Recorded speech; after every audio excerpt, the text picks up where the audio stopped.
Какво има под леда на Антарктида? На пръв поглед, Антарктида изглежда като безкрайна пустиня от лед. Но под него се крие съвсем различен свят.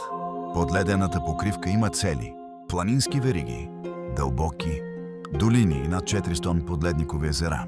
Най-известното от тях е езерото Восток, което е било изолирано от външния свят в продължение на милиони години.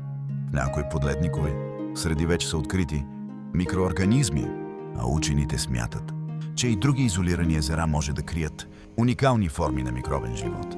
Под леда има мрежа от подледникови реки и потоци, които бавно пренасят вода към океана. Затова Антарктида не е просто огромен блок лед, а един от най-слабо изследваните светове на Земята. Погледни отвъд очевидното